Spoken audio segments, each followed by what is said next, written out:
Hi, I'm Adrian from EV Quest, and in this episode I'm talking to Paul O'Connor from OEM Audio, and we're talking all things home charging.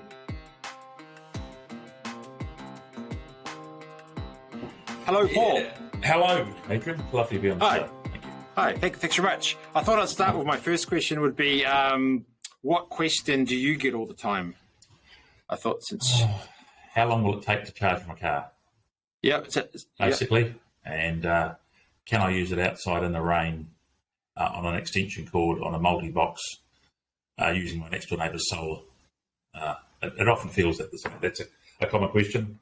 The common answer for electric charging is that the 3-pin portable that you'll buy from us, and it's pretty common. We've been doing it for a long time.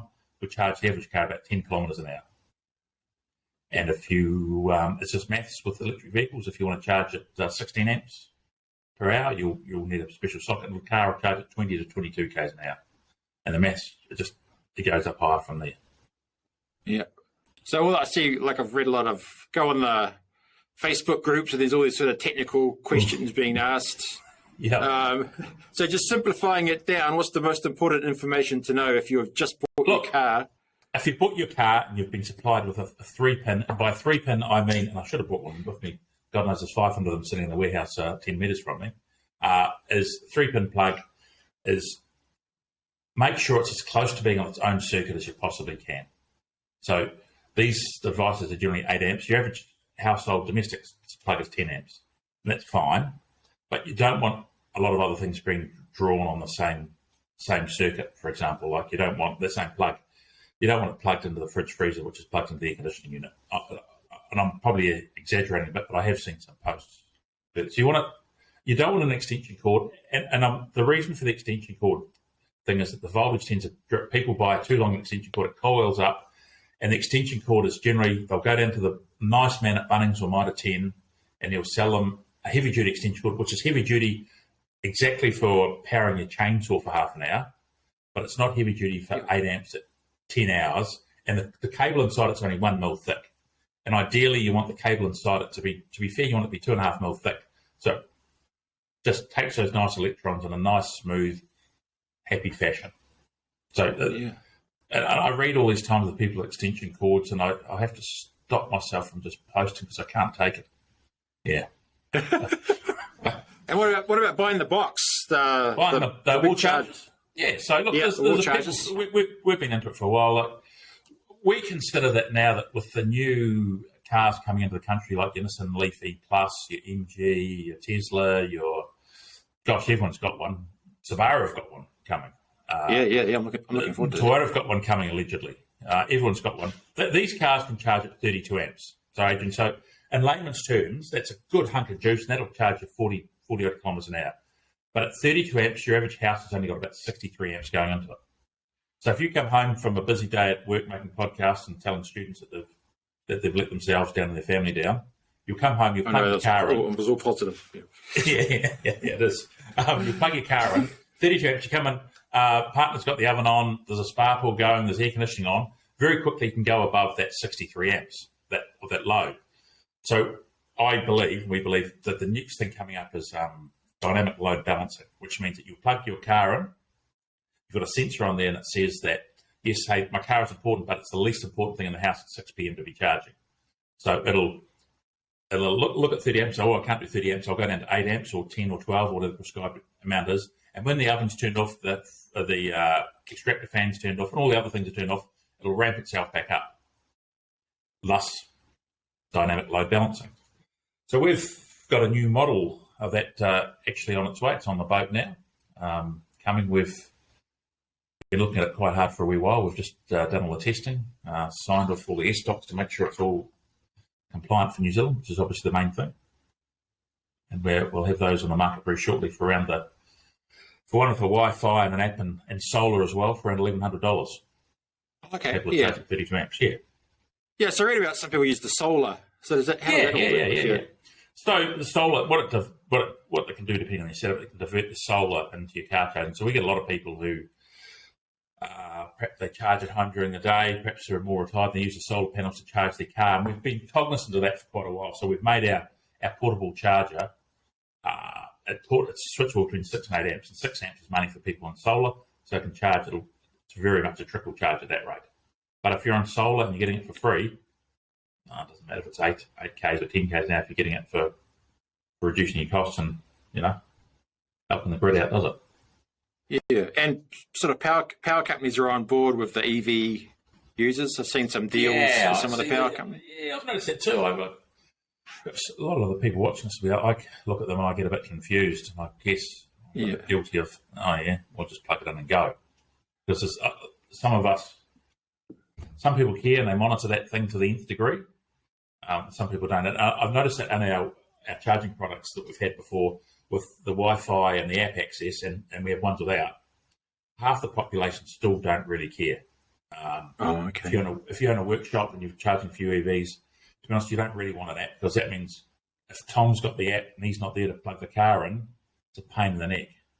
So for a lot of commercial guys, perhaps they've got three-phase power, they just want to plug it in, they want that car charging immediately. They don't want to faff around with an app. But on the other side of the net, you're at home and you do have a deal with Meridian, Trust Power, Genesis, Contact, Dave's Power Company, whoever you've got. You might get a free hour power, so you want to take that advantage of that power. So there are people that want that. And we set pretty much 50-50 that want, if they get into that stage, Yeah. So with that, you won't notice as much in your power bill, I guess. No. I mean, I've had EVs since, I had the first Prius in the country.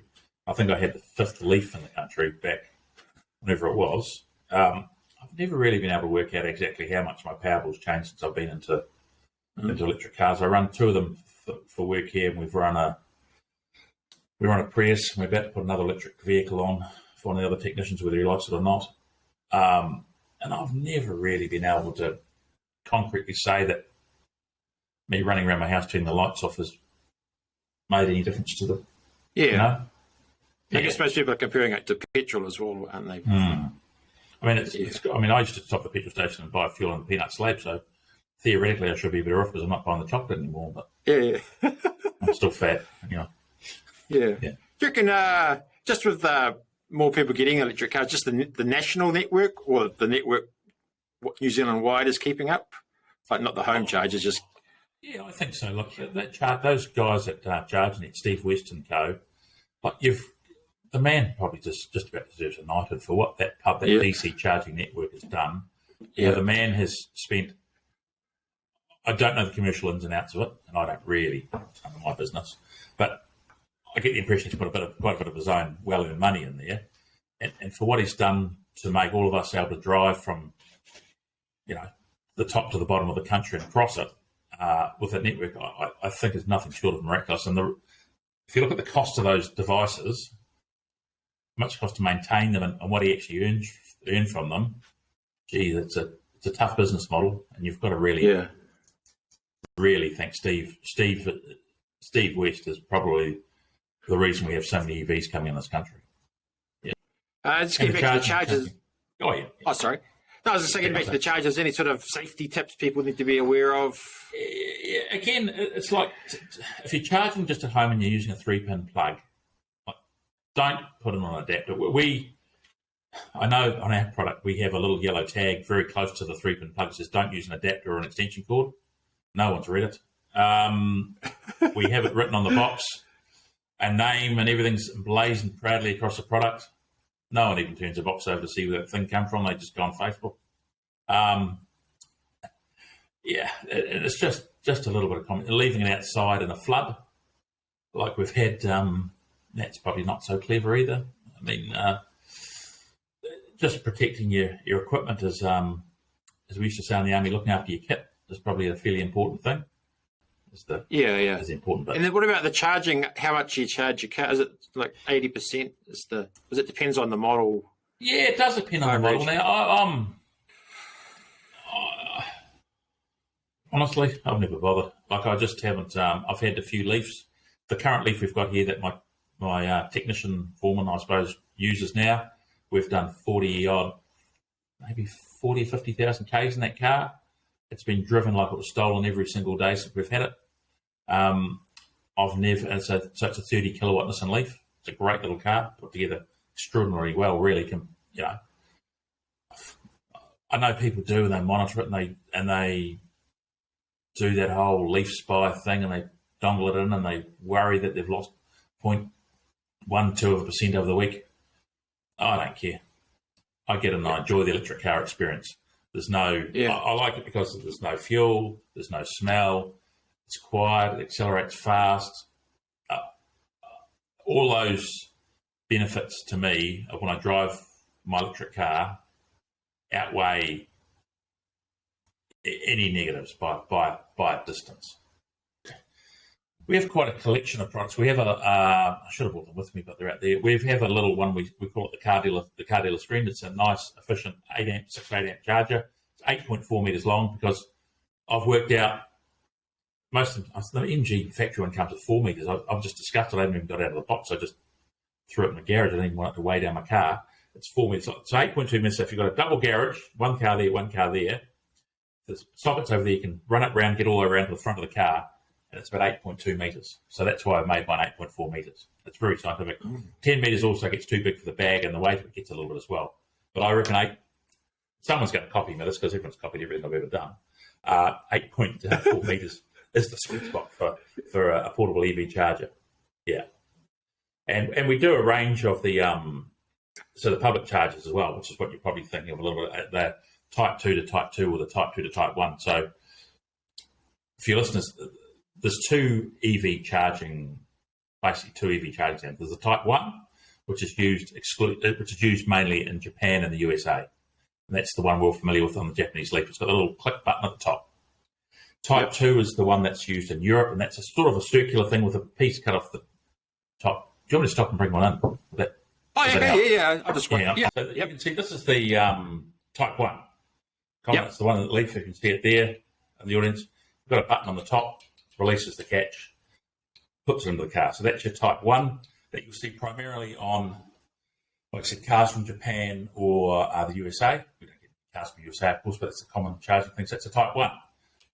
Good hard-working thing.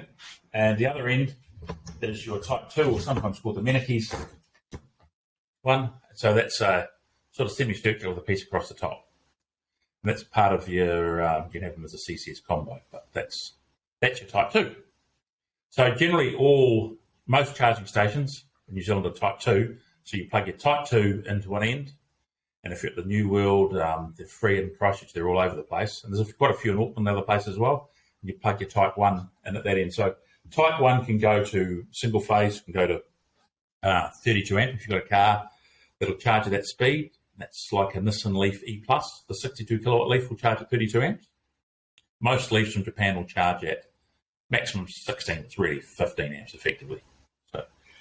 But the advantage of the Type 2 is, I'm sure a lot of you guys, is that it can do three-phase in a lot of cases, and a lot of cars will charge at up to 22 kilowatts, which is quite a speed. The Tesla Model Y, I've got Dave Boots dropped us down a couple of times from EV City, and we've charged it. We've got speeds of like 18 or 19 kilowatts per hour out of it, which is a pretty good speed if you think that a car like that is probably even 5 to 6 kilometres per kilowatt hour. It's charging at 100 k's an hour. The Model 3 charges at 11 kilowatts an hour, so you can charge one on three-phase at up to 60, 65 k's an hour. So it's pretty good speed if you have three phases available. Yeah. So that's good information. Yeah.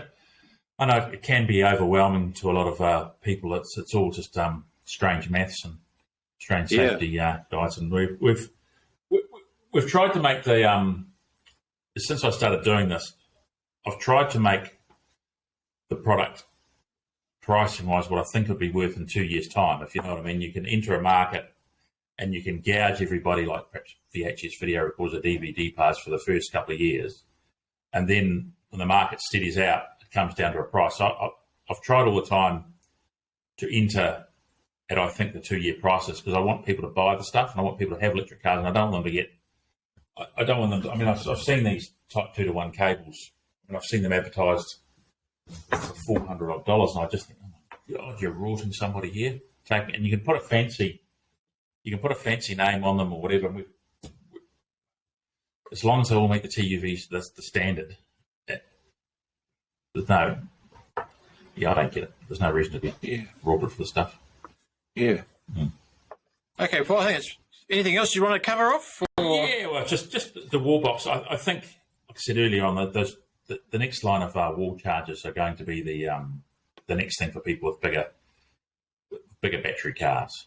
Like, I don't know if you're buying a Tesla have a nice charging station, but we genuinely think that the load management thing is going to be one of the biggest things to affect EV ownership in a while. Otherwise you're going to, everyone plugs their car and they don't know, they plug it in, and all of a sudden you overload the pole fuse in the house, and you'll have significant problems. Oh, and do you need an electrician to install? Yes. And look, most electricians, bloody good guys, and they'll we get rung every day by an electrician on advice on installations. Your average electrician can see us, and if you've got a favourite electrician, you're more than free to give them a call to buy some of our products. And we always, how do I put this? We support the trade, I should say. We have over 50 electricians who buy our stuff regularly. We've got nearly every car dealer in the country buys our products. We sell it to Toyota New Zealand, it's no secret. LDV buy them, and a few others buy them, some with different labels on them, but it's still ours. Yeah. That's good to know. And we'll just maybe finish on your website so people can find out more. Yeah, so OEM Audio, increasingly poorly named OEM Audio, and we also have spinning over into EV Power, which is we've just managed to trademark this week, which is quite good. That's good. Yeah, is it going to become a separate brand then? Oh, yeah. Marketing people, I don't really understand it all, I think, but we call our chargers, we market them under the EV Power brand. As it's grown, like half our business is still car audio, and we sell that all around New Zealand and Australia, and we sell the cables across to Australia as well. I think we're pretty fair on the prices, and like I said, I don't want anyone to have a barrier to buying an electric car because I think the gear's too expensive, and there's no reason to pay $3,000 for EV chargers and all that sort of nonsense that perhaps some corporates pay. So it's just switches and wires. I'm sure if anyone's got any questions, they'll go to your Facebook page. Yeah. Don't just give me a call. Just give me a call. Give him a call. Give Paul a call. Give me a call. I don't spend. We'll finish on what your phone number is. The company website. The company phone number is 03-365 2666. We have an 0508 number too. There's 0508 636 283. Okay then. Yeah. And if you ever want to buy something, I'll give you a code. If you want to buy something from a website and you want free shipping, use the code Paul's Mate.